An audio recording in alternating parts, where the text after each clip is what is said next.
скажите, вот это же хороший препарат. Молекула такая, что через 100 лет будут каждый его принимать и не умирать, да? Некоторые говорят, нет, нельзя 1000 грамм витамина С в день принимать, а кто-то говорит 3. Некоторые антиоксиданты могут защитить, наоборот, раковые клетки.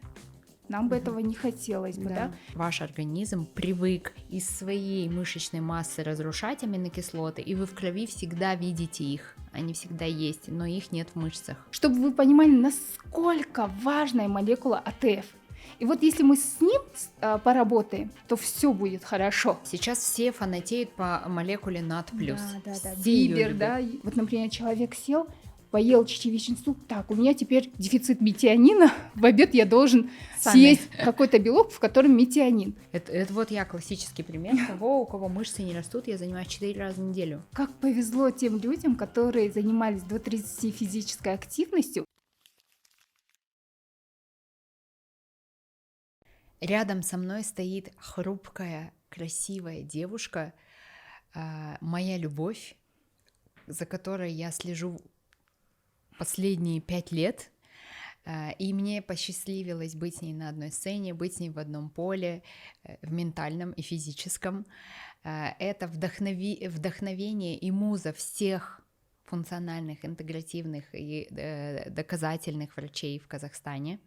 Светлана Алиярова, магистр медицинских наук, PhD, вот настоящий книжный червь в лучшем понимании этого слова, такая красавица, но посвятила себя исследованиям независимости, независимому мнению. Вот Светлану невозможно ни в какую сторону условно подкупить и сказать, а скажите, вот это же хороший препарат, она говорит, ну, по исследованиям.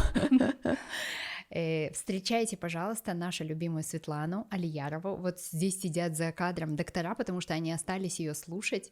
Это ее фан-база. Все доктора любят Светлану. Если вы еще на нее не подписаны, подпишитесь. Она исследователь молекул. То есть, если врачи в основном любят заболевания, протоколы, лечить, то Светлана любит познавать и раскрывать красоту разных молекул. Я правильно говорю, нет? Да. Спасибо огромное, что пригласили, большая честь. Да, вы правильно говорите, я посвятила себя, знаете, не в большой красивой сфере нутрициологии и внутри нутриентам. Мне очень близка концепция Шакунина, которая преследует одну цель и на него смотрит с разных сторон. И всю жизнь это направление изучает. Вы мой антипод. Если Светлана копает одно вглубь, а я ухожу, всем занимаюсь. Очень интересно. Приятно познакомиться со своим антиподом. Классно. Я знаю, что вы запустили базу NutriExpert. Подпишитесь на нее, потому что там вы увидите все молекулы, да, и на них исследования за и против, где применяются, какая токсичность, да, что еще мы там можем увидеть? Да, это научная база информации по сапплиментам, но в то же время она, знаете, такая ищущая такую истину, которую можно взять из научных исследований, потому что легко сказать по доказательной медицине, что что-то не работает или что-то абсолютно классно работает. Как Фаина Раневская говорила, оптимизм — это всего лишь недостаток информации. Да? Как только появляются какие-то информации, немного оптимизм снижается, но я не хотела бы, чтобы сфера сапплиментов стала таким пессимистичным, потому что всегда есть лазейки, по которым они могут работать. И мне хотелось сделать такую базу независимую и в то же время находить такую истину, которую можно изъять из того, что есть. Вот пример, например, мы можем с легкостью сказать в интегративной медицине, что для остеопороза полезно там кальций, D3, калий, К2 и так далее. Да? И так мы жили в много доказательной лет. медицине можно сказать, что вот крупное исследование, в котором кальций не сработал. А в моей базе я нахожу и то, и другое исследование, и делаю анализ, а почему он не сработал. Например, с кальцием понятно, что в исследованиях, в которых изучался, и он не сработал, оказывается, там не работали с ЗГТ. Участвовали женщины, в постменопаузе, а мы знаем, что кальций удерживается в костях гормонами. Соответственно, когда нету гормонов, это ведь не вина кальция. Это не говорит о Что он том, не что удерживается. кальций не работает. А потом ищу дальше и вижу, что исследования, в которых есть ЗГТ, кальций прекрасно работал. Понимаете, какой анализ идет? Потому что можно просто с легкостью сказать и в помет зайти, что это не работает, или какая-то молекула абсолютная панацея.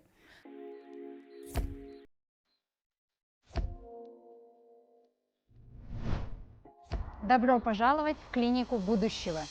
Метабази – это первая в Казахстане сеть клиник функциональной и превентивной медицины. Здесь мы предвидим и предотвращаем заболевания и улучшаем качество жизни через медицину и ментальное здоровье.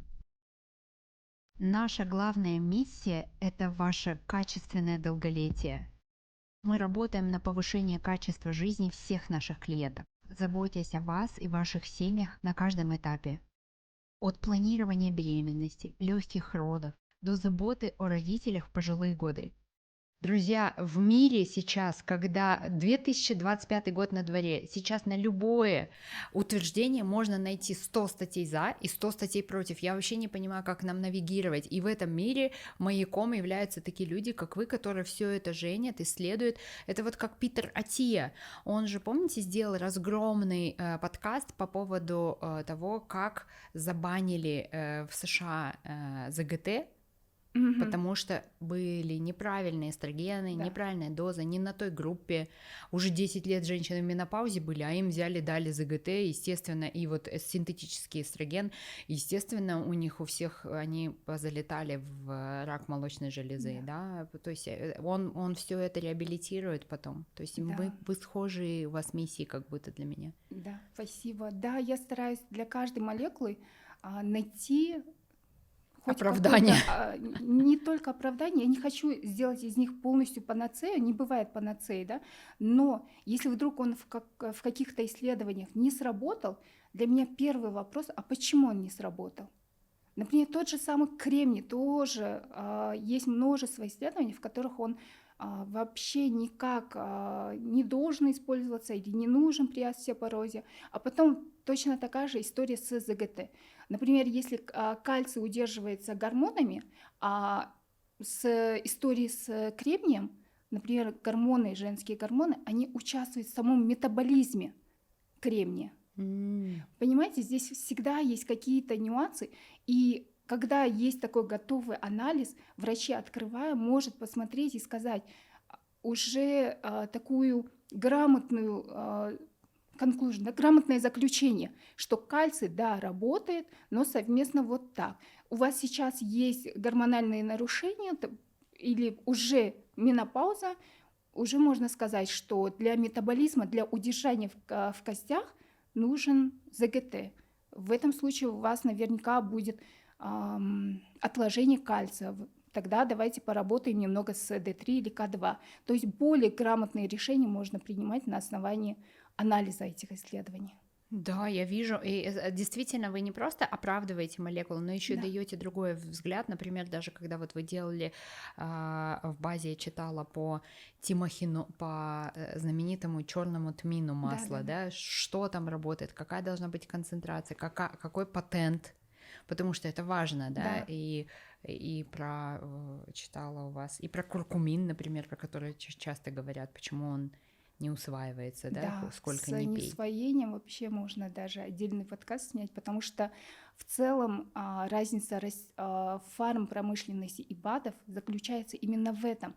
Проблема БАДов, это основная проблема, в том, что они плохо усваиваются. А они плохо усваиваются? Там тоже разные, да? Там тоже разные, но нужно понимать, что, например, лекарства и БАДы, основные лекарства, да, они все из одного источника, то есть из растений.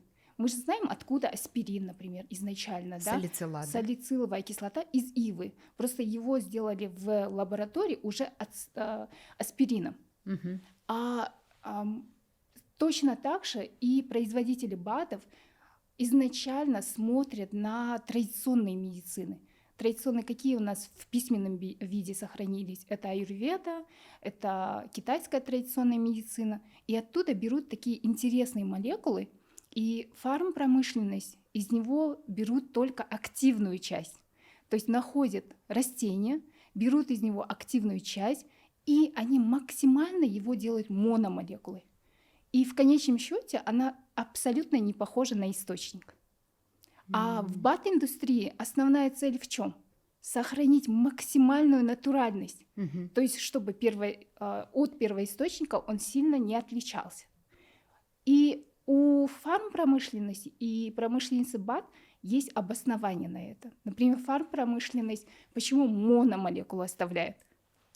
Так легче видеть, клинические да, исследования видеть проводить, чистоту легче эксперимента. побочные эффекты уследить.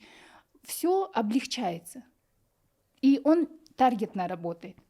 А почему фармпромышленность, индустрия старается максимально оставить в натуральном виде? БАДы, да, БАД. Да, промышленность. БАДы. Ага.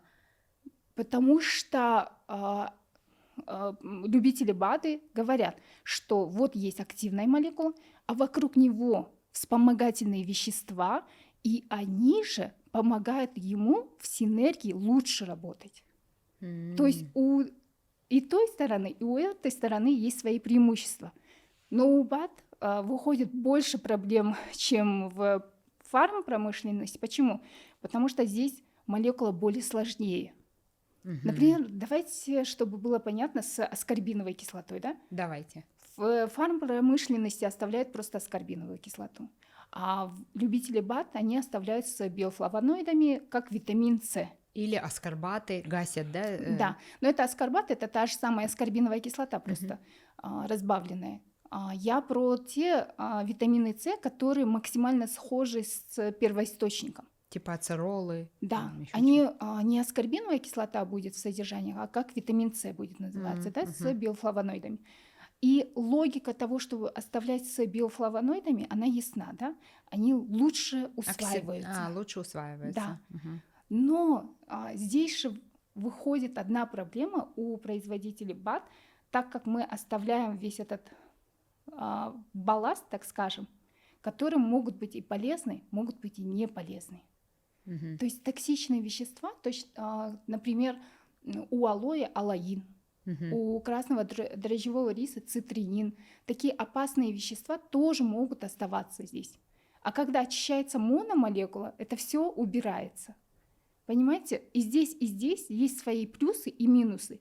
В фарминдустрии они зато, оставляя мономолекулу, теряют вспомогательные вещества. А здесь, оставляя вспомогательные вещества, мы можем добавить туда какие-то, оставить неидентифицированные токсичные вещества. И так как БАДы более крупнее, они, соответственно, меньше усваиваются. И поэтому производители делают разные виды, липосомальные, в мицеллах, или тот же самый пеперин, да, добавляют, черный перец, Для усиления чтобы усваиваемости, усилить да. усваиваемость. Поэтому и здесь есть свои плюсы и минусы. Ну и вот я заметила в БАДах, например, форма имеет значение, да, то ли дело у тебя просто, допустим, B6, например, 5-гидрокси отличается от просто фосфата, да, какого-нибудь. То есть, Фолиевая кислота, да? ну, Или, допустим, да, например. фолиевая кислота, Ага. например, B9, да? Да. Форма имеет значение, правильно? Форма имеет значение, более того, имеет значение, с чем он идет.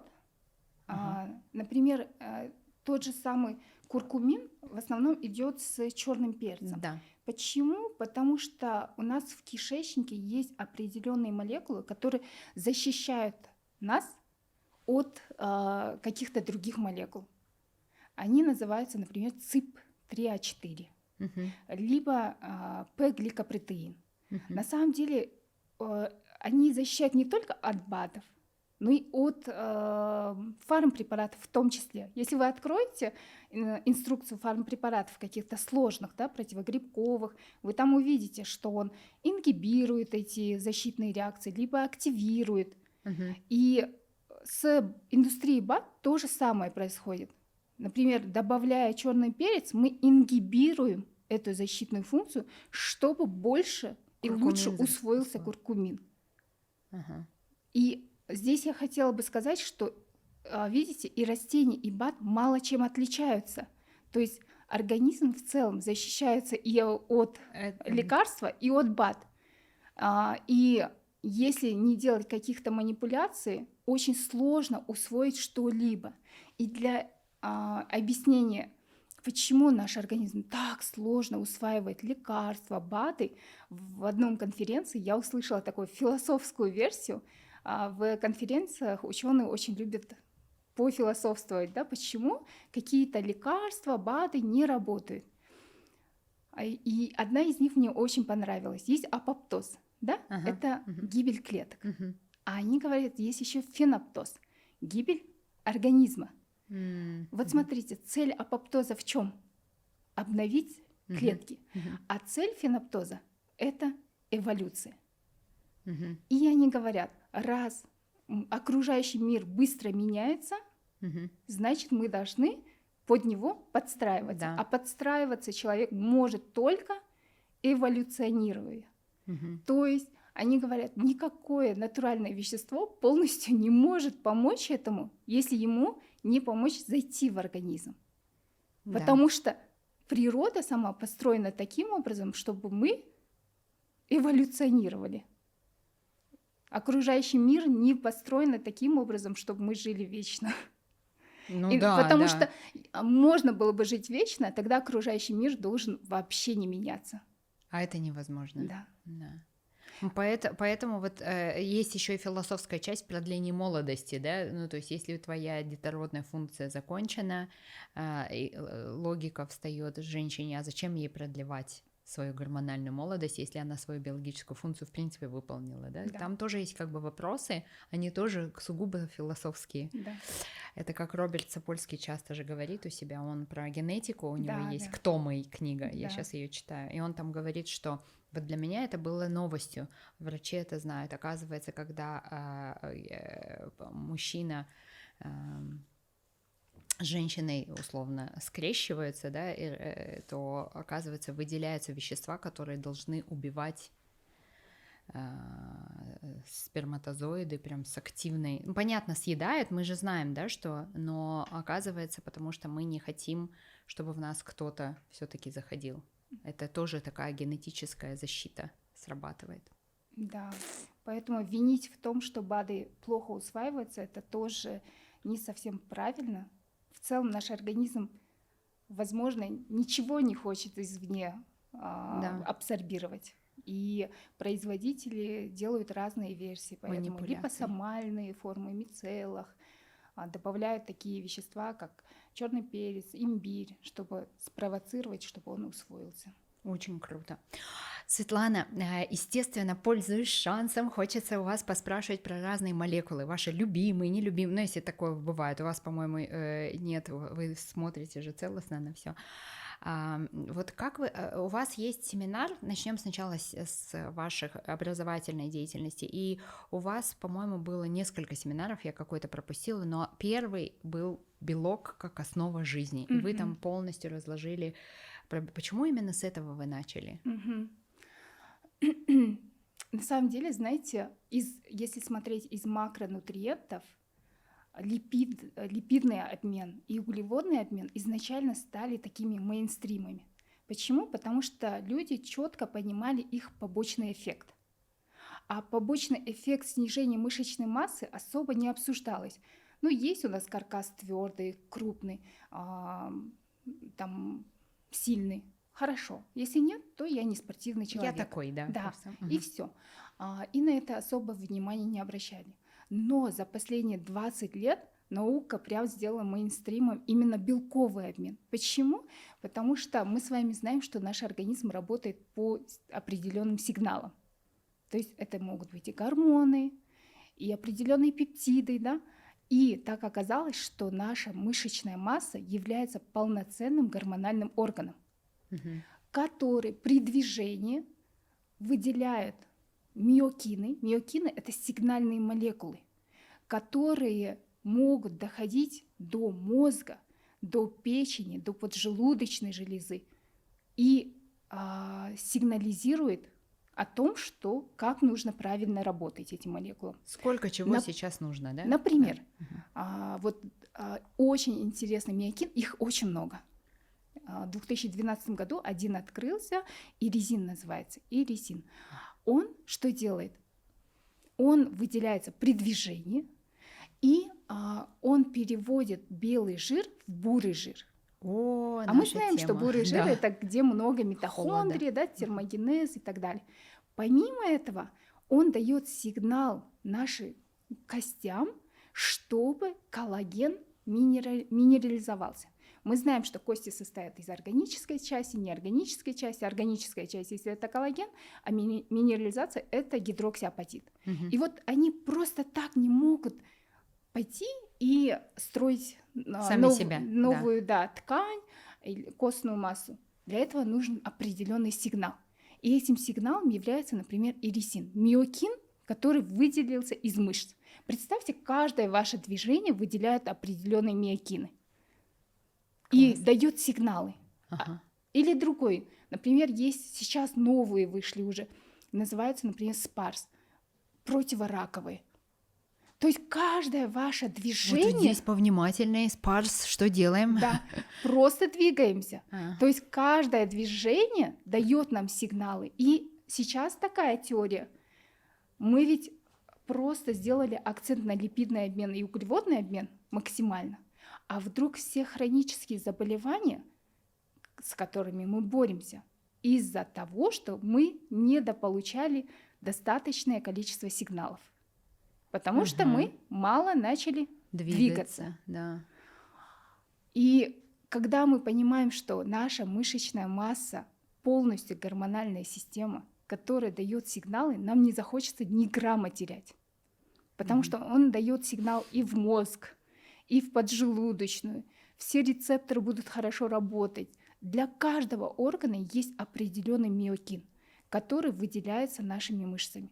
Наше дело просто двигаться, чтобы эти миокины освобождались от миоцитов. Понимаете? А как двигаться, там написано? Но Там ползать, бегать, это прыгать, тоже дрожать. очень важно, потому что аэробные, например, упражнения дают больше иризина. Мне бы хотелось бы, чтобы фитнес-тренера тоже больше углубились бы и говорили бы, знаете как, вот мы сегодня работаем с миокинами там, для бурого жира, мы сегодня работаем против рака. Да? В каждой специальности Берите можно на заметку. уходить. Да, в каждой специальности можно уходить очень глубоко и знать эту отрасль просто превосходно.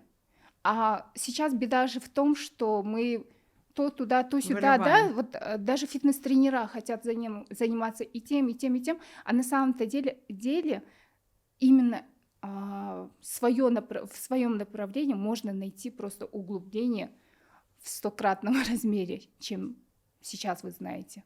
И это для каждого направления.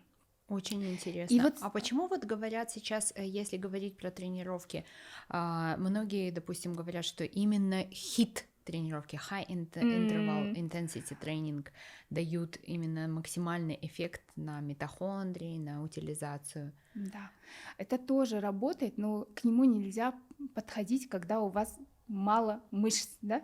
Всегда нужно работать сначала с аэробными нагрузками.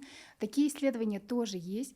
И теперь смотрите, так как мышцы наши выделяют эти сигнальные молекулы, это не означает, что если у нас мало мышц, все равно будет достаточно этих сигнальных молекул, если мы побежим, да, например. Сначала все равно нужно определенное количество мышц наработать, чтобы этих сигналов было достаточно для того, чтобы нам профилактировать хронические заболевания. Кто-то должен эти сигналы посылать, да? Да, если мышц и так-то мало, и сигналы будут очень такие слабые, да? А мышцы, как назло, мы набираем только до 30 свою максимальную возможность. Как повезло тем людям, которые занимались до 30 физической активностью и посмотрели своими глазами свой максимум. То есть все те, которые дальше занимаются, они, конечно же, могут набирать Это я, мышцу, вон. но Мгм. они никогда не узнают свой максимум. Потому что после 30 мы ведь теряем каждый год. Вот он набирает, теряет, набирает. Конечно, это лучше, чем ничего не делать, да? Но если бы этот человек занимался бы до 30, а потом, если даже он минимальные какие-то физические активности, он все равно был бы лучше, чем тот, кто только начинает, понимаете? Это я и мой муж, потому что мой муж, вот, допустим, недавно, год назад был 110 килограмм, вот такой, а в детстве занимался. Он раз-два, и все у него снова пошло. И я, которая в 18 лет веганила, кстати, хочу сказать, мы со Светланой как вообще изначально познакомились. Я пришла к ней пациенткой и сказала, у меня не растет мышечная масса. И это Светлана подсказала про аммиак, про белок, и говорит, ну, конечно, ваш организм привык из своей мышечной массы разрушать аминокислоты, и вы в крови всегда видите их, они всегда есть, но их нет в мышцах. Это вот я классический пример того, у кого мышцы не растут, я занимаюсь 4 раза в неделю. Ну, вы уже в хорошей форме. Спасибо. Да. В общем, Да, белок нам да, нужен. белок нужен. Но И сперва почему у нужно... всех людей есть понимание, и кого не спроси, все говорят, то мне нормально, я ем мясо, или там, Мгм. даже если мясо не ем, у меня с белком нормально. Что значит нормально с белком, это как? Мгм. Нормально с белком. Это, конечно, можно нам посмотреть уже в анализы, да, уйти. А, Но в крови Посмотреть. они есть, вот у меня они были в крови. Мгм. Да, можно посмотреть самые легкие варианты. Это общий белок и альбумин. Мы с вами знаем, как Мгм. соотношение смотреть. Общий белок считаем как за 100, а альбумин как за 60. И потому что Соотношение. бывает ведь такое, что у некоторых общий белок не 80, не 75, ниже, но у них как-то нормально с белковым обменом. Это все зависит от того, как соотношение с альбумином. Например, предположим, общий белок 65, пусть будет, а альбумин 35. Тогда, если брать общий белок как за 100, альбумин должен быть 60, тут где-то 55-54. Вот если ваш альбумин из общего белка не доходит до 60%, вы можете предположить у себя нарушение белкового обмена.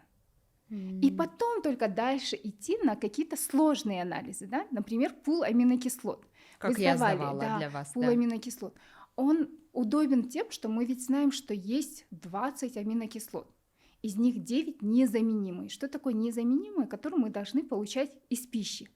И на этот анализ можно просто одним глазком посмотреть и понять, если в доминанте дефициты заменимых аминокислот, тогда мы здесь не спешим с добавкой аминокислотами. Здесь же заменимые, значит, наш организм ведь должен их синтезировать. Здесь Что с можно печенью там, да? поработать Ага. с печенью, с витаминами, минералами. Но если доминируют незаменимые аминокислоты, то тут и гадать нечего, значит, вы недополучаете его извне. И вот в этом плане у веганов очень сложно, да, набирать все незаменимые аминокислоты. Потому что если он один день там чечевицу поел, то у него будет в дефиците метионин. Если один день семечками питался, то будет дефицит тианина. И так каждый день. Для этого нужны конструкторы. Вот, например, человек сел, поел чечевичный суп, так, у меня теперь дефицит метионина, в обед я должен Сами. съесть какой-то белок, в котором метионин. А потом в этом белке, например, злаки, там не будет лизина. И обратно все. А мы должны понимать, что чтобы синтезировался белок, нам нужны все незаменимые аминокислоты. И в течение одного дня мы их все обязательно должны получить. Вы, когда были веганами, скорее всего, не считали, вот Вообще я не сегодня считала. метионин съела или нет, или лизина съела или нет, да? Это очень сложно. То есть я, конечно же, как и любой и ученый, и специалист не могут вмешиваться в решение каждого, но как биохимик хочу сказать, что это просто очень сложно подбирать, чтобы в каждом приеме пищи у вас были все незаменимые аминокислоты. И вот анализ на аминокислоты очень прост. Сразу можно сделать себе решение, да, с чего начать коррекцию. Если там дефициты по незаменимым аминокислотам, то тут очень просто. Значит, не хватает с пищей. можем тут добавить, да, а потом дальше можно и органические кислоты посмотреть, на причину посмотреть, но изначально вот из простых, даже сдав общий белок с альбумином, много что можно поднять. Спасибо, Светлана, да, это очень круто. И вот еще я знаю ваш секретик, вы рассказывали, кстати, вы и Дэвид Синклер, гарвардский профессор, очень любите альфа-кетоглютарат. Его не видно в аминокислотах. Вот мне и всегда нравятся вот эти молекулы, которые вы даете, они между или прекурсоры, или промежуточные реакции, это вот как альфа-кетоглютарат, Да. гидроксипролин. Вы их так любите, на них акценты делаете. Почему? Вот, например, чем вам нравится альфа-кетоглютарат? Потому что это первопричина или что? Да, у нас ведь есть циклы определенные в нашем организме, и цикл метилирования, цикл аммония, да, и в каждом цикле есть какие-то ключевые игроки, которые что-то улавливают и дальше передают. И вот в цикле гипераммониемии, Аммиак, в котором метаболизируется аммиак, ключевым элементом является как раз-таки альфа-кетоглютарат.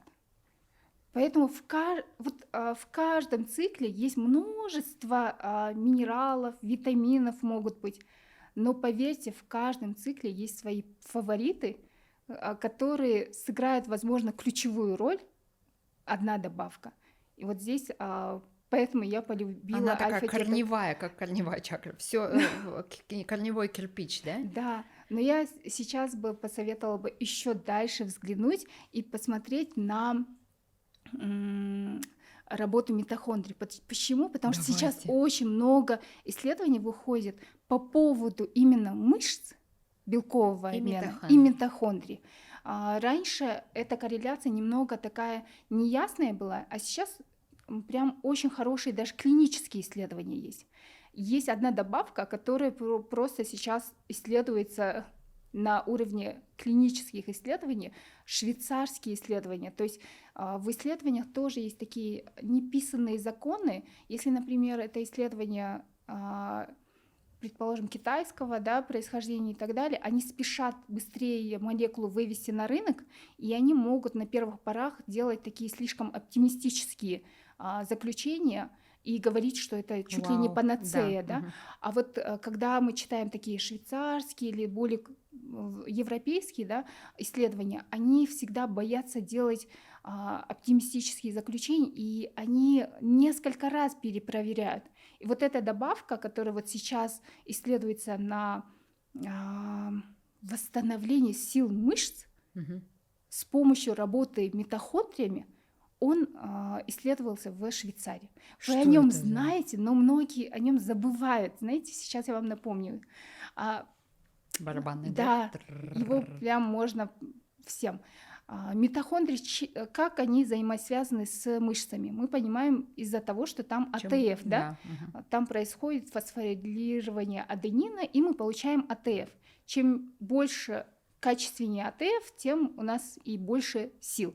Чтобы вот понимали, насколько важен АТФ, мой папа, например, очень любит смотреть фильм «17 мгновений весны». Ага. Мы с мужем любим смотреть «Во все тяжкие». И там всегда используют вот этот цианид как Яд. как яд. В чем смысл этого яда? Он полностью блокирует выработку Да, АТФ моментально. моментально, Да. чтобы вы понимали, насколько важная молекула АТФ. И вот если мы с ним поработаем, то все будет хорошо. И вот по поводу мышц, в Швейцарии было исследование на уролитин А. Про него Господи, многие забывают, да. да, но на самом деле там было 4-месячное исследование на 90, по-моему, там участников. Исследовали каким образом, чтобы у них мышечная сила выросла, но при этом, чтобы они не ходили на физическую активность. Это Идеально? чисто моя тема. Моя тема. Жанна, закажи мне уролитин быстрее. Сейчас мы поймем, где он. Да.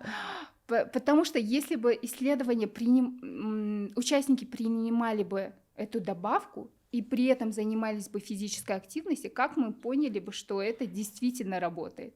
Да? Они сделали таким образом, отобрали людей, которые не занимаются физической активностью, но в то же время, чтобы после исследования измерили мышечную силу.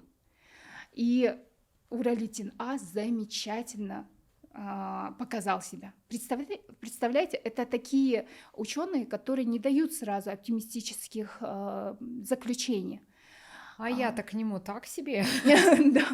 Да. И, по-моему, они использовали от Метапюр, по-моему, в исследованиях, если я не Которая Мэй ошибаюсь. Маск? Да, да. Кажется, вот это вот использовали. Мама Илона Маска же Она амбассадор первая, этого да. Метапюр. Да. Они откуда его взяли? Это же бактерия, которая... На самом деле мы его должны получать из пищи, например, в гранатах его В гранате очень много. да. Но его мы получим, если наша микрофлора идеальная. Мгм. И мало кто может себе позволить из гранаты ферментировать и получить уролитин А. Поэтому А как вы относитесь к тому, что мне нравится источник, вот вы точно скажете, мумиё, вот прям хорошее Мгм. мумиё содержит большое количество уролитина, да? Мне нравится в целом тема мумиё, но я не нашла, чтобы она была чистой. Да, да. Мгм. Шиладжит очень такой Да. дорогой. Я находила в Америке, в Орехоне, там есть патент у них. М, Потому что в основном это ну, такие просто смесь, да, да, чего-то, да. какашки. А так-то Как тема очень интересная, если найти хороший. Если вы нам выкопаете нормальные какахи мумиёшные, мы вас купим. Да, поэтому на первых порах, если вы вот пока не заморачиваетесь со своим специалистом по аминокислотам, можно начать работу с мышцами именно с уролитина А, который может подойти всем. В исследованиях не было побочных эффектов. А там была молекула конкретная? Откуда они его брали, источник уролитина? Да, прям Гранат у них Метапюр, был? Это у да, них как гранатовый, сапплемент. по-моему. Как сапплемент они как сделали. сапплемент делали. Там, окей. по-моему, 500 миллиграмм дозировка была Большая в дозировка. исследованиях. Да, Да, круто. да. Но до всего этого, до анализов, до сапплементов, вы должны в целом понять, а есть ли проблемы, да, с мышцами у ваших Есть. родителей, у родных, потому Вот что этим денситометром? сжатие, Сжатие. да, Мгм. можно и этим. В целом саркопения — это потеря мышц. Как я уже сказала, если даже нету саркопении, рhabdomyолиза, воспаления, ничего, мы в целом после 30 все равно теряем. Конечно. И вопрос только в том, что изначальный уровень у кого какой, да? Мгм. Если у У всех человека базы разные. нормальный уровень мышц, и он до 30 занимался спортом, скорее всего, он не сильно заметит эти потери. А если он изначально слаб в этом, да, я, например, тоже не спортивный человек, и тогда каждый грамм будет важен и Конечно. чувствоваться. Да. И здесь нужно понимать, как отследить. Например, многие, как я уже сказала, мышцы воспринимают как такое привилегия молодых. И, возможно, в старческом возрасте для своих родителей, родных не очень обращают на это внимание, а на самом-то деле это смертельно опасная ситуация. Конечно. Мышца — это что? Сердце. Мышца — это что? Наши кости. Мы знаем сотни историй, где активно социальный человек просто нечаянно упал, да, и после этого его Шейка жизнь... бедра, и у него все, он выходит. Да, это же все исходит от того, что у него с белком были проблемы, да, развивалась саркопения, но просто родные этого не увидели. А можно просто легко это увидеть даже в домашних условиях. Это вот, как вы сказали, сжатие, да, например, для мужчин это он спокойно должен 30 килограммов, для женщин 20 килограммов. Мгм. Потом вот Весенний даже тест на можно тоже, да. Это я вот такие тесты говорю, которые в международных этих в анкетах утвердили. Мгм. И, например, вы можете заметить у своих родителей, родных, даже у молодых, то, что они вдруг стали медленнее ходить, чем обычно. Это тоже сигнал о том, что развивается саркопения. Если человек ходит медленнее 0,8 метров в секунду, Мгм. то это признаки саркопении. Интересно. Да. А еще очень легкий тест внедрили. Вот я посмотрела все анкеты, которые используются именно учеными, чтобы выявить саркопению. Ага. Они везде сейчас внедрили вставание. То есть Вот вы... это тест, да, когда ты Да. с пола встаешь вот так. Нет, просто даже сидя. Вы Ага. можете своих родителей тоже попросить, вот они должны встать 5 раз, и встать, сесть, И Не если, помогая себе, да, да? просто. И если это время занимает больше 15 секунд, то это признак саркопении.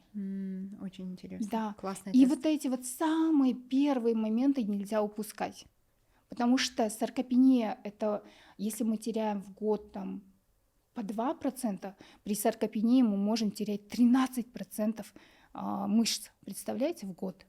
А дальше это рhabdomyolизу может привести. Рhabdomyолиз — это ужасное разрушение. Конечно, причины могут быть разные, да, не только возраст, но и, например, прием определенных препаратов, воспаление, нужно будет и с ними поработать.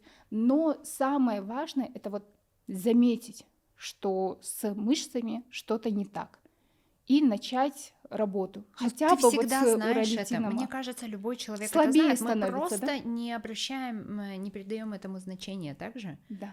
Да, но на это надо обратить внимание. Получается, Светлана, вот моя стратегия какая, пользуясь случаем, я пью уролитин, но мне же все равно нужно и плюс добавить движение.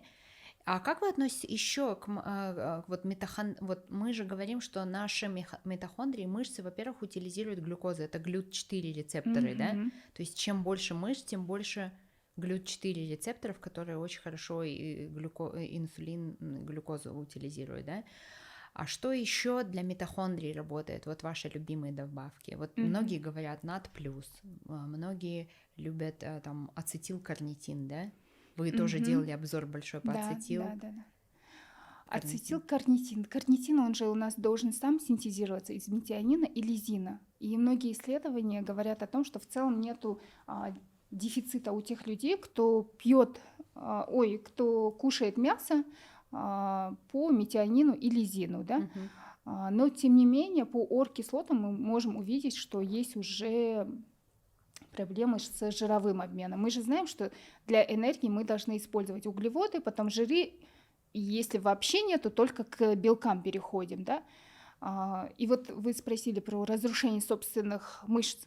Этот процесс в целом происходит у всех, независимо от того, вы кушаете белок или нет, в перерывах, потому что наши мышцы тоже же должны обновляться. Цикл. Вы же не живете с теми мышцами, которые были у вас, да. Там сколько, 120 дней или сколько? Да, он все время обновляется и строится. И вот этот процесс просто должен соответствовать. И когда вы заставляете свой организм строить новый белок, когда вы разрушаете.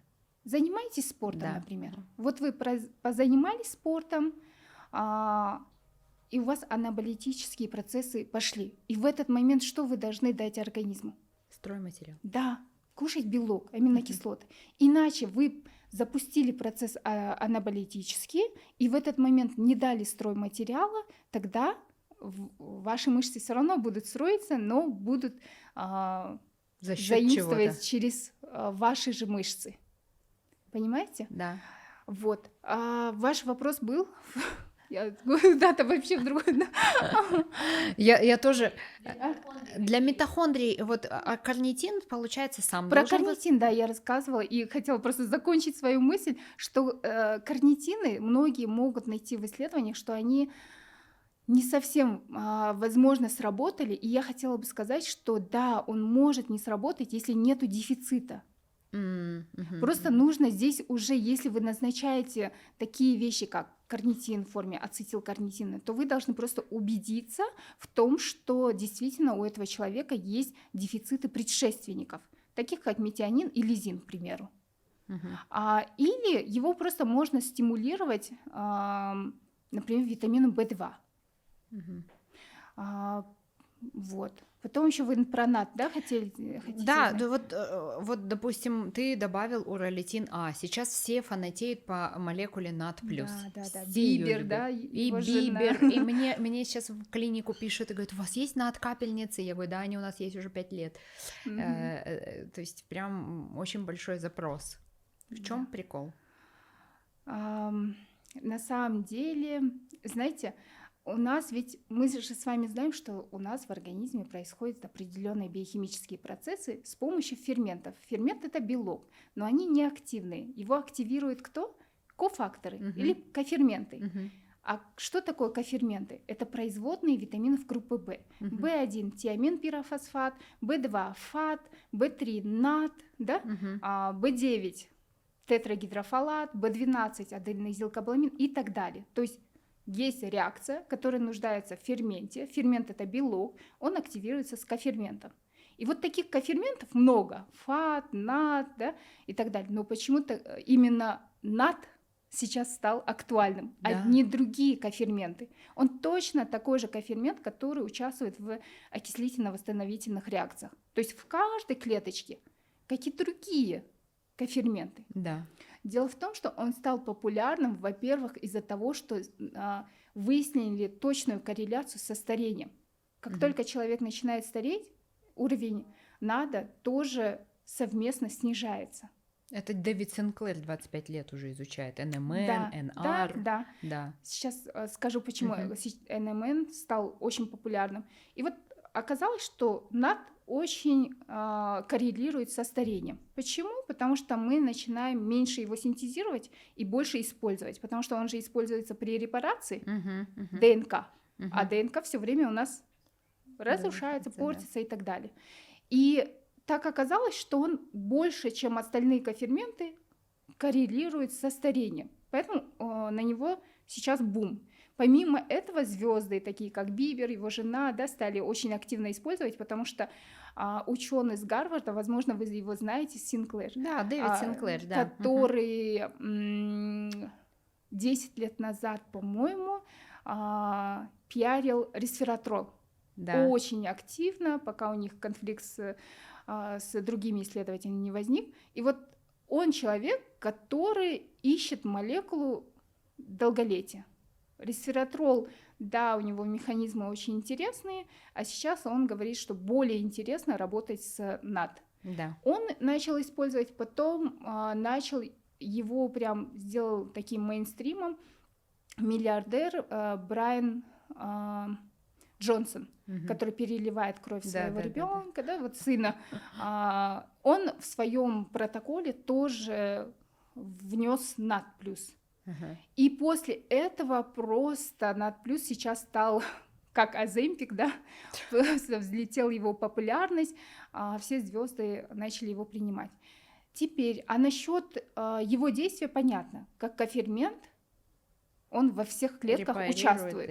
Да. И логическая цепочка в этом есть.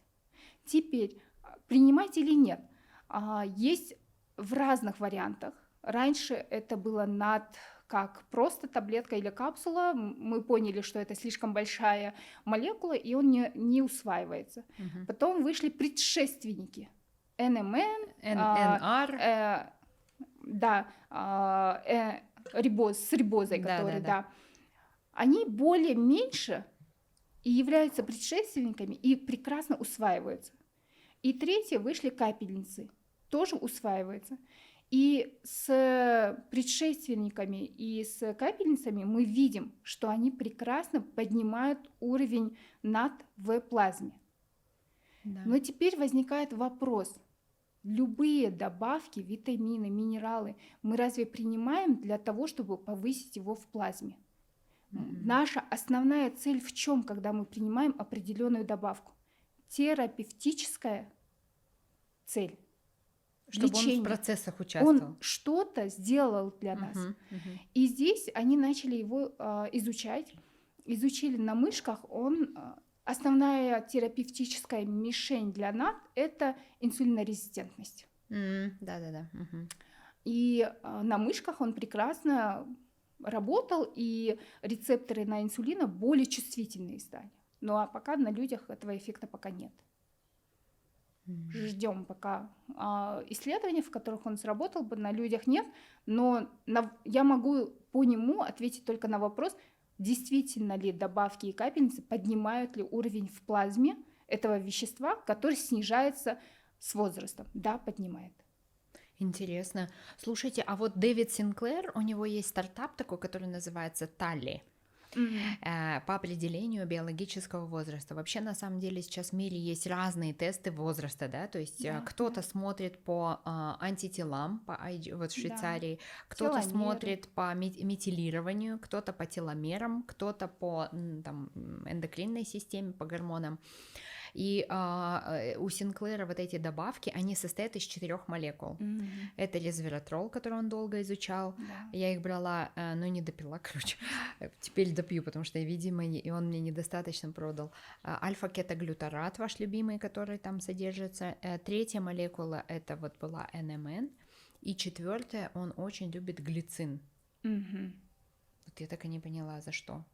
Что глицин? Это самое А он все в одной многочисленное. упаковке или В разных. в разных таблетках? Да, в разных таблетках. Или все-таки как-то я читала, что Нет, у он него какой-то такие комплекс. пакетики, Ага. и там они в разных капсулах. Мгм. Не в одном, да. Резвератрол, альфа-кетоглютарат. И я не поняла, зачем он глицин. Он считает глицин молекулой долголетия. Да, ну, в общем, у него, знаете, он же профессор Гарварда со степенью и так далее, да, но есть у него одна черта, которая слишком оптимистически, Да, он наверное, такой, да. Его заключения могут не основываться на клинических исследованиях. Например, с ресвератролом. Он же просто, по-моему, дрозофилы были, да, в чашечках Петриях, увеличил продолжительность жизни на 50%, и он громкое слишком заявление сделал, что эта молекула такая, что через 100 лет будут каждый его принимать и не умирать, да. Но такое не случилось, и более того, потом его исследования немного не оправдались. И вот точно так же вот эти все молекулы, которые он говорит, возможно, не слишком научно обоснованы. Вот сейчас его последняя молекула НАД, по мне, логичная, в нем есть логика и с биохимической точки зрения, только вот нужно дождаться какого-то терапевтического эффекта, иначе просто поднятие в плазме, возможно, это тоже хорошо, и можно увидеть результаты в долгосрочной перспективе, да, сейчас же только-только изучается, но не знаю, я не скажу, что глицин является научно обоснованным анти-эйдж препаратом. Да, ну, то есть это аминокислота, Да, она многочисленная, да. Она участвует во многих процессах. Да, с Да. аминокислотами тоже вот такая проблема, да, с одной стороны их везде и много, и как бы усваивается, и люди кушают, но с другой стороны, если взять каждую отдельную аминокислоту, на него можно найти очень много классных мишеней для здоровья. Да. Светлана, а вот такой вопрос. Вот, например, как вы относитесь к коллагену? И когда вот я в прошлый раз вас спрашивала про коллаген, вы сразу начали говорить, мне в коллагене важен, есть ли там гидроксипролин или нет. Вы уже 2 раза мне так говорили. Помните тогда летом, Да, когда да, я да. вам показывала добавку Да. про коллаген суппорт, вы такие, а гидроксипролин там есть?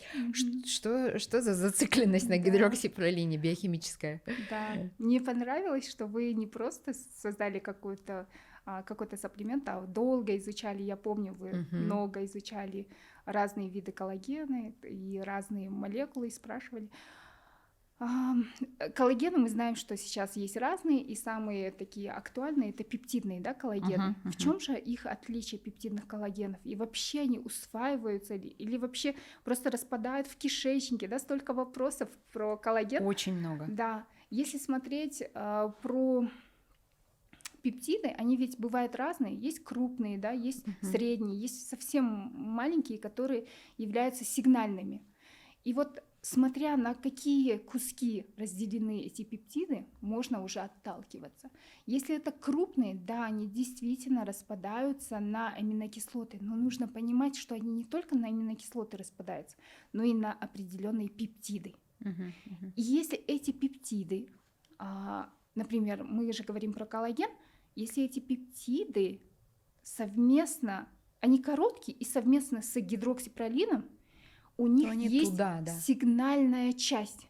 То есть Очень это важно. Почему? Потому что они идут туда, где синтезируется коллаген и дают сигнал о том, что нужно синтезировать коллаген. То есть Неоколлагенез он не начинается. распадет на аминокислоты, а на маленькие пептиды распадет. А мы знаем по работам Хавинсона, что очень маленькие пептиды могут проникать через кишечник. И для чего? Чтобы давать сигналы. Мгм. Просто здесь нельзя путать о том, что этот коллаген нас насытит этим Мгм. коллагеном. Его основная рабочая часть – это чтобы он пошел туда, куда надо, и смог нам создать этот сигнал. Мгм. И в таком случае возникает вопрос или предложение даже, да, когда вы пьете коллаген, вы должны, наоборот, еще больше аминокислот, то есть с аминокислотами, потому что это не строимо, его недостаточно, чтобы у нас в организме все построилось и все наши коллагеновые ткани восстановились. Это вы должны воспринимать как сигнальную молекулу, а дальше уже дать аминокислоты. То есть логично сделать гидроксипролин с аминокислотами. Да, а то, что в вашей добавке есть Как мы- гидроксипролин, Да. это очень важно, потому что сигнальная часть возникает в дипептидах, трипептидах, очень короткие, да, пептиды, Мгм. когда они связаны с гидроксипролином. Мгм. Мгм. Это вот прям такая ключевая вещь с пептидными коллагенами, когда вы выбираете, желательно, чтобы там был именно Гидроксипролин. пролин. И тогда она вам сделает сигнал. Это И- очень интересно. Там такие есть тонкости, нюансы. Например, по-моему, это вы говорили, Светлана, что, например, когда ты пьешь аминокислоты или коллаген, там же есть лизин. И если в организме есть вирусное воспаление, то этот весь лизин расходуется не на строительство коллагена, а Да. на остановку вирусной репликации, да? Да, в целом аминокислоты, они такие очень капризные. Они нужны всем процессам, и иммунным клеткам, везде, и гормонам, да. И здесь, когда мы сапплементируем какими-то добавками, цель ведь сделать сверх, да, какую-то дозировку, которая закрывает не только вот потребности, основные потребности, в которые может не включать волосы, ногти. Мгм. А мы хотим просто дать ему чуть больше, чтобы хватило еще на волосы и ногти. Мгм. Суть коллагена только в этом, что мы даем чуть больше, чтобы хватило на большую часть процессов, на которые, возможно, просто аминокислоты, которые вы употребляете с пищей, не хватает, потому что точно так же, как на вирусы могут уйти, на другие гормоны, все что На угодно. воспаление. Да. Знаете, так интересно, есть такой анекдот и старый еврейский. Евреи спросили у него такой, еврей пришел к казаху и говорит: слушай, какой у тебя вкусный чай. А он говорит: ну просто заварку. Как, говорит, у тебя так получилось? Он говорит: просто заварку побольше добавляй. Ну, та же история, да? Просто Да. надо чуть больше давануть. Просто нужно, да, понимать, что это не закрывает, не строит нам какие-то ткани.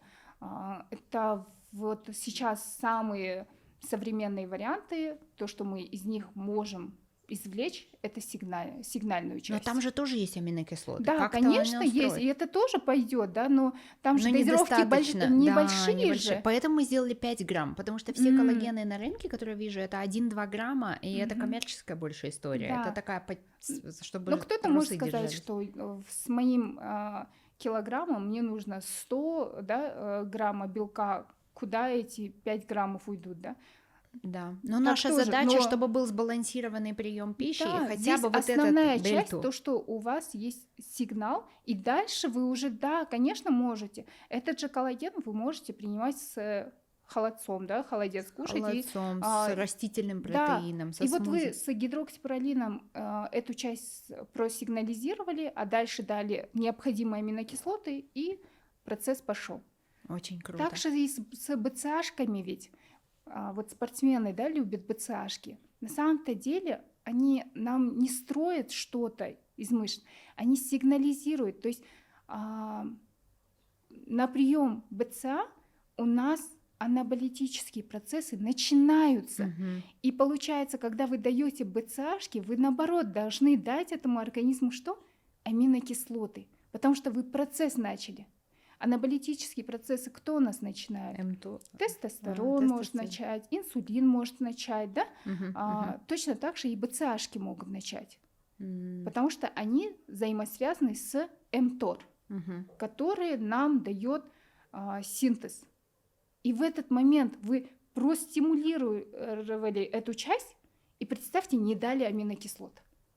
Всё, На голодный закончилось. желудок вы просто БЦАшку выпили и занимаетесь. А процесс-то уже начался. И в этот Да. момент ваш организм все равно будет строить.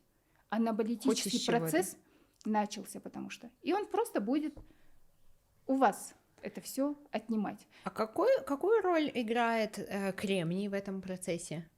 Кремний для костей, для кожи это очень важная часть, потому что она структуру строит. Мгм, мгм. Например, в костях мы знаем, что кость это не только минералы. Минералы это только гидроксиапатическая часть, да? А кость это в основном что? Белок, коллаген. А для коллагена, для метаболизма нужен кремний.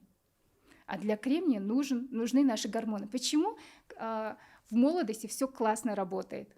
Гормоны. Молодому организму дашь любую добавку, он даст лучший результат, чем во взрослой жизни. Потому что многие витамины, минералы и питательные вещества взаимодействуют с гормональной системой. Да. Поэтому эти же вещи, которые, возможно, до этого у вас работали, могут хуже работать. Хуже. Да. Вы недавно делали большой обзор по витамину С, как бедный человек, который цингу вылечил, в итоге не получил того признания, потому что врачебное сообщество его забанило, потому что человек апельсинами просто вылечил цингу, и это было слишком легко.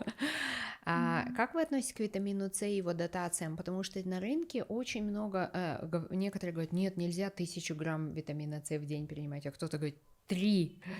И вы в чем лагере? Ну, вы-то ни в чем, но что говорит наука? Да, во-первых, я очень люблю витамин С. Да. Он действительно нужен и действительно нужен для коллагенеза, потому что цинга, в целом, те картины, которые вы видите на рисунках старых книг, как моряки страдали, да, это все только связано с тем, что коллагенез пошел не так. Коллаген не мог человек синтезировать нормально. И в этом основная задача у витамина С. Я его очень люблю, но не люблю в больших дозировках. Почему? А что для вас Это- большая дозировка? Большая дозировка все то, что за один раз, когда принимается человек, больше 250 миллиграмм. Но вы За за то, что один 3 раз. раза по 250 или Если нет? это нужно, а когда это может быть нужно? Стресс в Стресс. любом проявлении. Стресс ведь это не только психоэмоциональный стресс, да? Это и болезнь, воспаление, все стресс для организма. И в этом случае можно использовать большие дозировки, но с разделением дозировок. Почему? Потому что у нас есть в организме ключевые функции, которые защищают от больших доз. Я даже читала исследование, в котором 500 миллиграмм, казалось бы, это небольшая дозировка, уже снижается абсорбция. То есть вы все равно будете сливать. унитаз Организм работаешь. возьмет на свои 250, а остальное будет сливать. Поэтому это прекрасный витамин, но только если это маленькими дозировками. А форма какую вы любите? Форму, если это вот такая натуральная форма с биофлавоноидами, то это просто прекрасная история, потому что в целом можно и аскорбат, но нужно понимать, иногда я вижу такие рекламы, что аскорбат это натуральное, аскорбиновое это не натуральное, и там это аскорбиновая кислота. Просто здесь его погасили да. для того, чтобы не было побочного эффекта в желудочно-кишечном тракте. А так абсорбция и того, и другого одинаковая. Только там нету этого побочного эффекта, Да. потому что на витамин С многие по-разному реагируют. Но по витамину С хотелось бы сразу сказать, что онкологи могут, если которые вот разбираются в биохимии, да, могут использовать в больших дозировках, там уже другая история. Там, наоборот, приводит к окислению. То есть Как гармезис, да? любой антиоксидант, что интересно, в больших дозировках, наоборот, превращается в прооксидант. Мгм, То есть он усиливает окисление. мгм. И в определенных видах раковых клеток это может сыграть, наоборот, хорошую роль. Вот окисление в этот момент может бороться с раковыми клетками. И здесь специально доводят дозировку до больших, возможно, даже до мега больших дозировок, чтобы привести организм к окислительному стрессу. Очень интересно. Но для Круто. этого нужно прям онкологам, видите, направление витамина, минералов в онкологии, оно совсем другая. Вообще не развито еще. более того. Очень в другом ракурсе они должны смотреть. Даже то же самое метилирование, да, казалось бы, мы очень любим контролировать метилирование, потому что это сдерживает вирусы, если мы контролируем метилирование, да, сдерживает все какие-то поломки. да. А в каких-то раковых клетках это, наоборот, может промотировать поддержка Конечно, да, да, метилирования. да, да. Поэтому их направление и их изучение, они должны быть абсолютно разделено от того, что изучают общие практики. Потому что там механизмы совсем другие, и дозировки тоже совсем другие должны быть. Да, потому что сейчас есть целое направление лечения высокими дозами витаминов. Например, даже Паркинсона есть же вот это знаменитый протокол как его, Карнелиани, или как его звали, доктора, который B1 загрузку бешеную дает и очень хорошо показался про Да, Паркинсона. поэтому онкологи должны абсолютно под другим ракурсом смотреть даже на антиоксиданты травяные, да, в основном же это антиоксиданты, и некоторые антиоксиданты могут защитить, наоборот, раковые клетки. Нам бы этого не хотелось бы, да, и поэтому обучение, изучение каких-то витаминов, травяных лекарств, они абсолютно под другим ракурсом смотрятся в онкологии. Да, очень интересно. Светлана, а вот да, я хотела в конце нашего подкаста сделать такой блиц-опрос. Ваши 3 любимые, вот пойти по, там, я не знаю, как по органам или по частям тела, как хотите. Ваши 3 любимые молекулы для мозговой деятельности. У вас красивый мозг, как вы его поддерживаете?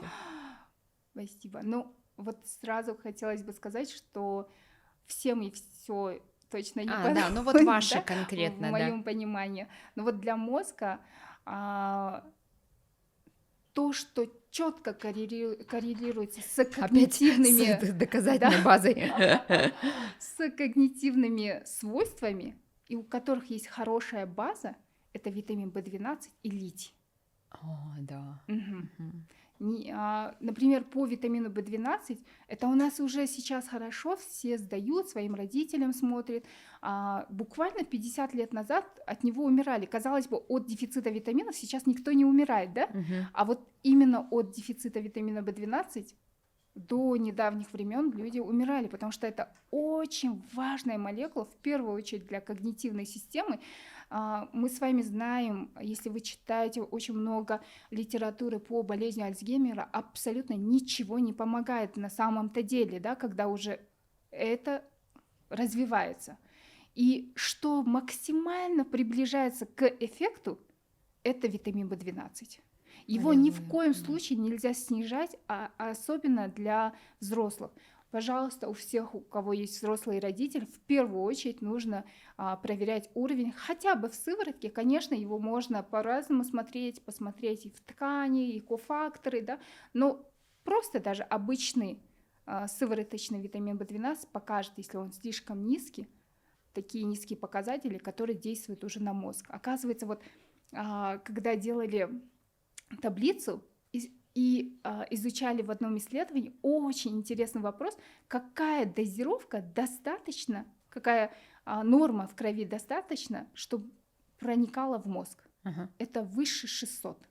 Выше 600. Наши врачи хлопают. Да, потому что некоторые говорят, 300 у меня нормально. Он же в референс входит. Да. Он в референс входит, как и с витамином D3, да, у всех референсах есть свои функции. Региональный. Например, да, витамин D3 больше 30 норма для чего? Для костной ткани. Этого достаточно. Но у него же есть дополнительные функции, для их недостаточно. Да. Точно так же с витамином B12 для крови этого достаточно. МСВ, скорее всего, будет в пределах нормы, но этого недостаточно, чтобы заходило в мозг. И там 28, работает. например, у кого-то МСВ, они уже радуются, потому что нижняя граница 27. Ну и нам желательно 32, да? Да. 30? М- Окей. MCV. Я просто слежу за B12 очень активно. Это М, моя же фишка, тема. Я классно. последнюю я колю и маме, потому что у моей мамы началась такая деменция, и на B12 мы ее хорошо держим. Это вот из всех витаминов больше всего изучено вот именно в когнитивной части, А вот у форма которых есть метилкобаламин, вот все любят, особенно врачи, которые работают с детками, нейровоспалением, они любят метилкобаламин. Мгм. А вы какую форму любите? у витамина B12 в целом есть 9 Мгм. таких форм, Мгм. которые реально изучаются в исследованиях. Циан, гидрокси, Да. адена, Мгм. метин. Ну и там еще. Это такие формы, о которых вы говорите, это в виде сапплиментов. Да. Есть формы, которые не в виде сапплиментов еще нету, но изучаются в исследованиях. И в целом их 9. Ага. И почему вообще возникла идея о том, чтобы выводить на рынок разные варианты витамина B12? Потому что в разных отделах клеток, оказывается, работают разные формы. Например, в головном мозге это метилкобаламин, Мгм. в митохондриях это аденозилкобаламин. Цианид из нас очищает гидроксикобаламин. И идея появилась оттуда, что в разных отделах организма, так как разные формы витамина B12, давайте выпускать уже в готовой форме. Но вы не поверите, я год назад нашла такую статью, в котором показано четко, что любые формы, будь то это метилкобаламин, либо Гидрокси. аденозилкобаламин, когда заходят в клетку, от них убираются лиганды. Лиганды — это метильная группа, аденозильная группа, и внутри уже клетки строится новая, которая нужна для той или иной части клеток. Мгм. Поэтому пока что, вот если какую форму посоветовала бы я и вижу преимущество реальное биохимическое, это гидроксикобаламин. Прикольно. Гидроксикобаламин есть в турецком, да, вот этот препарат. Очень классно. Спасибо большое. Ваша, значит, любимая B12 литий и третья добавка для мозга. Третья добавка, можно холин называть, ацетилхолин, да? Да. Потому что очень важно для мозга немного работать, а фокус держать. Потому что, мне кажется, мифы о том, что наш мозг работает всего лишь на 5-10%, нам нужно увеличить его, немного уже отстраняется, потому что становится понятно, что откуда эти данные. Да? Эти данные возникли, когда мы поняли, что мозг не на 5-10% работает, а на таких герцах работает, да? Его измеряли. И оказывается, когда мы, наоборот, очень тщательно и очень глубокий анализ делаем, мозг меньше работает.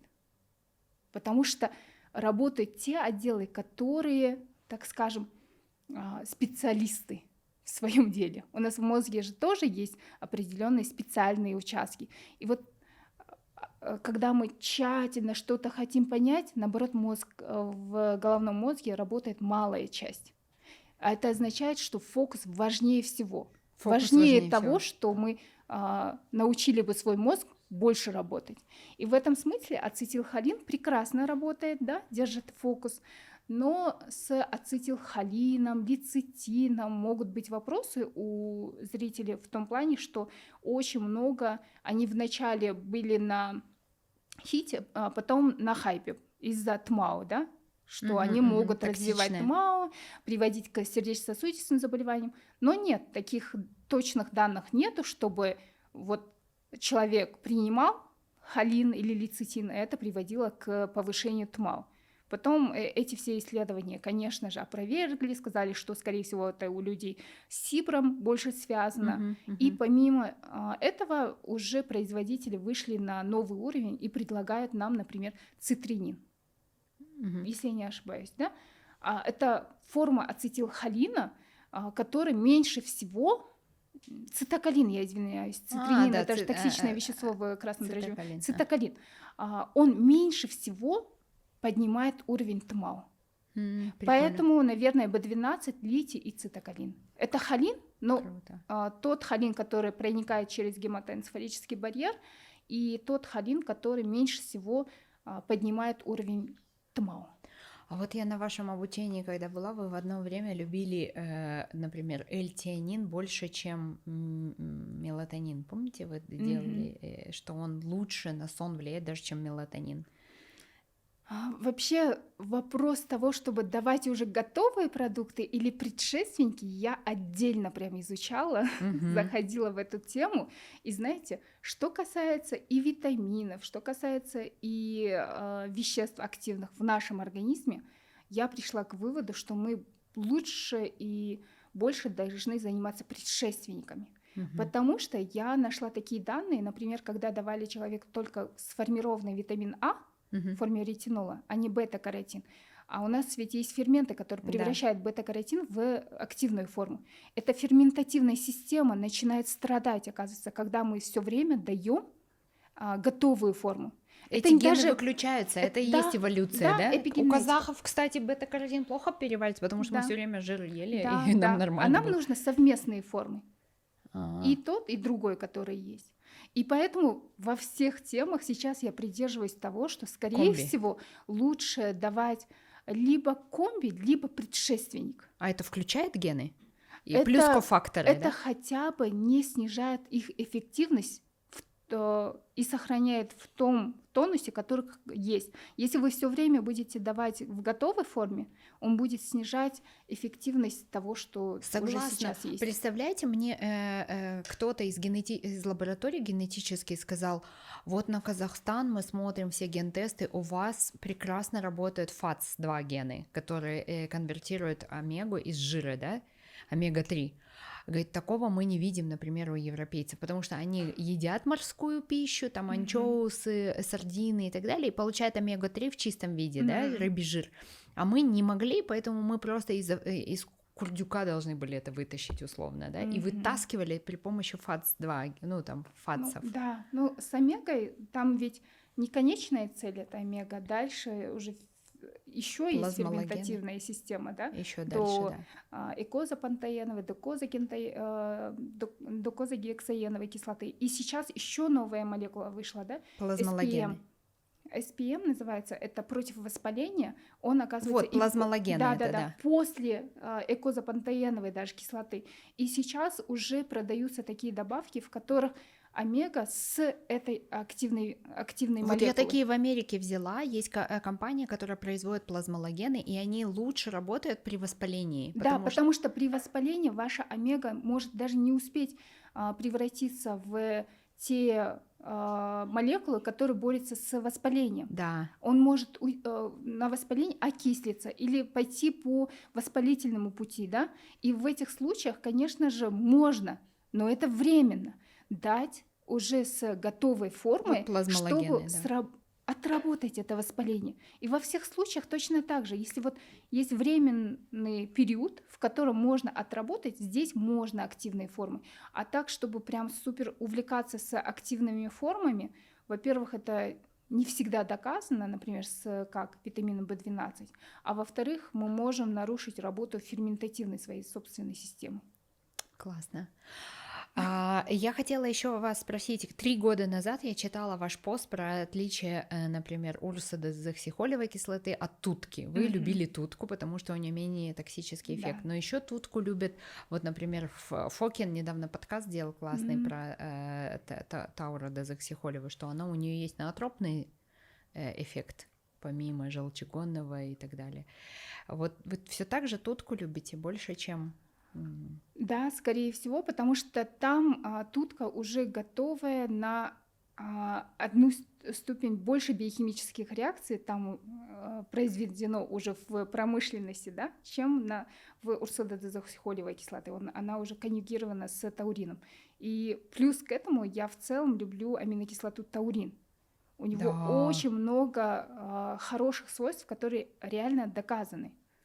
Но и урсодезоксихолевую кислоту, и тутку нельзя очень длительно, потому что есть данные, что он немного снижает апоптоз. Мы же его даем, чтобы разрушения не было, да, не только для конъюгирования. А мы понимаем, что апоптоз, то есть обновление клеток, он должен быть. И поэтому на долгосрочной перспективе я ни то и ни другое слишком не оставляла бы. Прикольно. Мгм. Очень интересно. А для кишечника что вы любите? Вот как вы... У меня два последних вопроса. И мы могли бы до вечера, да, тут сидеть. Вот, по-моему, они пиццу заказали, наши врачи уже. Последний вопрос. Мы прошлись мозг, в целом молекулы. А вот для кишечника что вы любите? Как вы поддержите Для кишечника кишечника. здоровье? Смотрите, для каждого органа есть свои собственные требования. Да? Для Мгм. кишечника, если мы хотим работать прям локально, первое требование это что? Чтобы вещество задерживалось в кишечнике. М, Мы знаем, что наш кишечник быстро обновляется, и должны к нему давать такие витамины, минералы, которые участвуют в синтезе, мгм. в репарации ДНК, в репарации клеток. И одним из таких важных минералов является цинк. Но Вы мы разве цинк даем любите, да? просто цинк?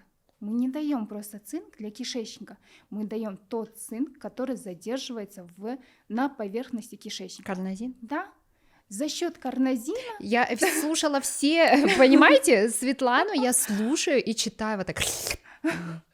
Вот карнозин, за счет карнозина цинк задерживается на поверхности кишечника и успевает латать его.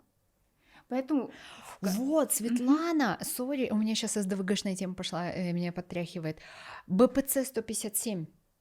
Вы знаете, у меня был эрозивный Новинка, гастрит, да? и я недавно делала ФГДС, и представляете, после не цинк-карнозин, а цинк-карнозин, витамин У, я тоже пила, Ю, но так быстро не репарирует ткани, как пептид БПЦ 157. Оказывается, его нашли в 60-х годах, оказывается, врачи задумались, а что есть в желудочном соке такого, что одновременно окисляет и заживляет стенки кишечника. И нашли, и у этот БПЦ 157 использовался в спортивной индустрии для репарации. Он куда попадает, то репарирует. Классно. Классно, да? Да. Обменялись молекулами? Давай, вы у Классно. себя сделаете обзор?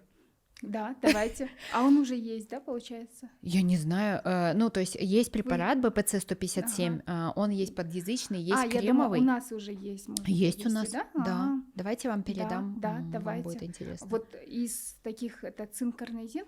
Насчет СДВГшной темы я просто хотела бы добавить, что мы сейчас говорили много про белок, но я заметила одну вещь, что наша интегративная медицина стала таким направлением немного СДВГшника с гиперфокусами. Знаете, мы Да. когда говорим про какую-то молекулу, мы можем углубиться только в эту молекулу и про остальное забывать. Мгм.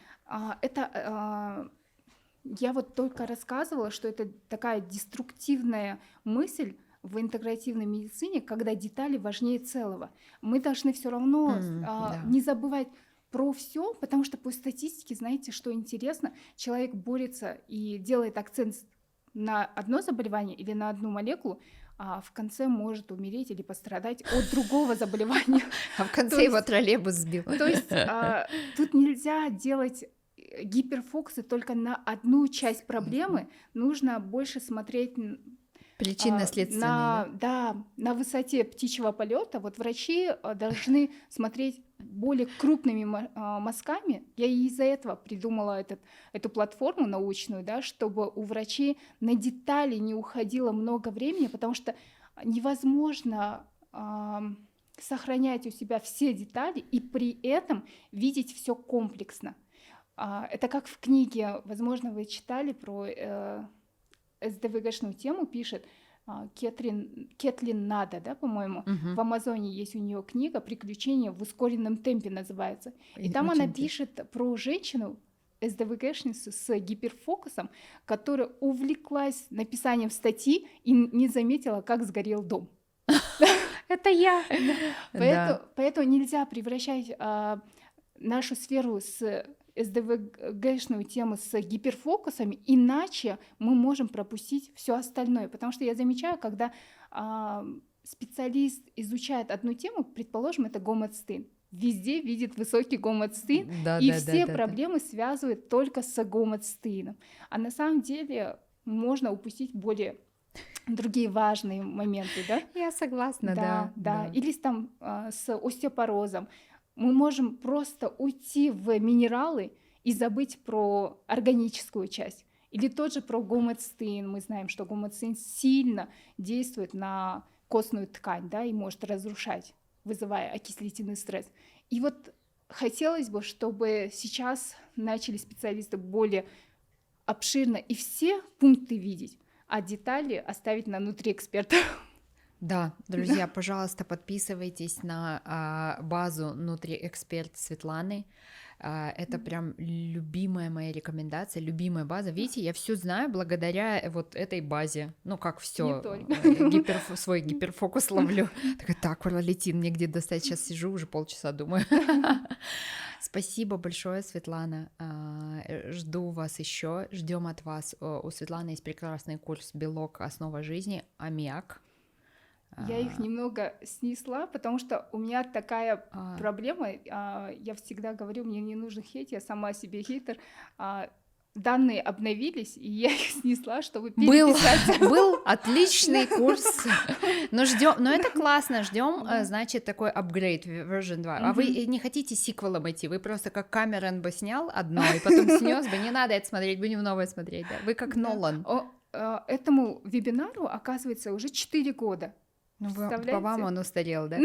В общем, ждем новых классных вебинаров и будем обмениваться молекулами интересными. Благодарю вас, Светлана, увидимся.